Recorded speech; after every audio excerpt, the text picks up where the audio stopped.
សកម្មភាពដឹកជញ្ជូនគ្រឿងសមុទ្រនិងត្រីក្លាសេកិច្ចពន្ធតាមច្រករបៀងនៅស្រុកមីមុត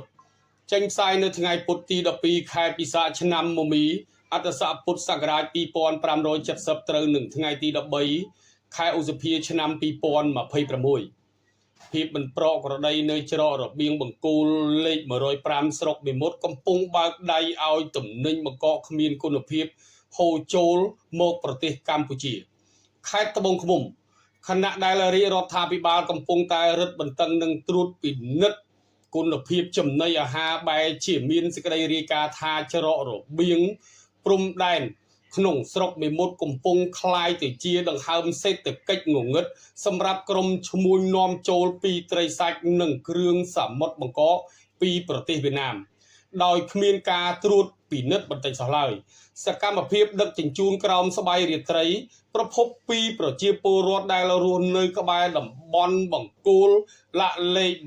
105ក្នុងស្រុកមេមត់បានទម្លាយប្រាប់អ្នកសារព័ត៌មានយើងថារៀងរាល់យប់គេសង្កេតឃើញមានសកម្មភាពដឹកជញ្ជូនទំនិញយ៉ាងសស្រាក់សស្រាំអ្វីដែលគួរឲ្យកត់សម្គាល់បំផុតនោះគឺការនាំចូល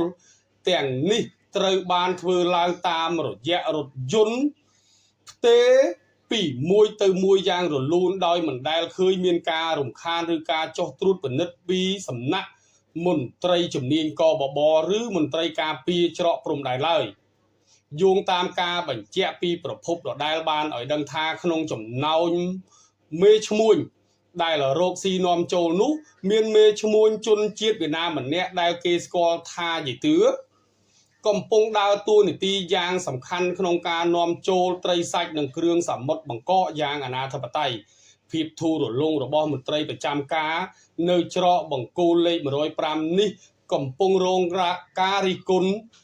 ថាជាការបើកដៃឲ្យឈ្មួញនាំចូលទំនិញដែលមិនមានលិខិតបញ្ជាក់គុណភាពនិងមិនបានឆ្លងកាត់ការពិនិត្យរោគសារជាតិគីមីឲ្យរាយប៉ាយនៅលើទីផ្សារកម្ពុជាក្តីបារម្ភចំពោះសុខភាពនិងចំណូលរដ្ឋនេះបញ្ហានេះមិនត្រឹមតែបង្កឲ្យមានការបាត់បង់ចំណូលពន្ធដារយ៉ាងសន្ធឹកសន្ធាប់ប៉ុណ្ណោះទេប៉ុន្តែវាជាការគំរាមកំហែងយ៉ាងធ្ងន់ធ្ងរទៅដល់សុខភាពសាធារណៈគ្រោះថ្នាក់ពីសារជាតិគីមីការនាំចូលដោយគ្មានការពិនិត្យអាចបង្កប់នៅសារជាតិ formalin ឬសារជាតិរក្សាទុកបានយូរដែលបង្កជាជំងឺមហារីកនិងខូចសុខភាពអ្នកបរិភោគអយុត្តិធម៌ក្នុងពាណិជ្ជកម្មការនាំចូលកិច្ចពន្ធធ្វើឲ្យប៉ះពាល់តុល្យភាពទីផ្សារនិងអាជីវករដែលបង់ពន្ធត្រឹមត្រូវសំណូមពរដល់អាជ្ញាធរខេត្តតាមរយៈសេចក្តីរាយការណ៍នេះប្រជាពលរដ្ឋនៅក្នុងស្រុកមេមត់ក៏ដូចជាមហាជនទូទៅ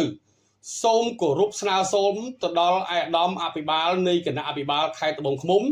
មេត្តាត្រួតពិនិត្យនិងមានវិធានការទៅលើមន្ត្រីប្រចាំ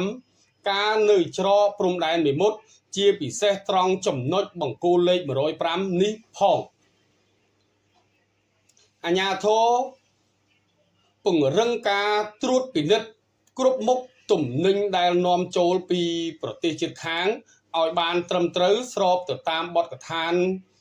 បច្ចេកទេសនិងធានាគ្រប់ទំនិញទាំងអស់ត្រូវបង់ពន្ធជូនរដ្ឋដើម្បីជៀសវាងការបាត់បង់ថវិកាជាតិនិងដើម្បីការពារសុខុមាលភាពរបស់បងប្អូនប្រជាពលរដ្ឋទូទាំងប្រទេស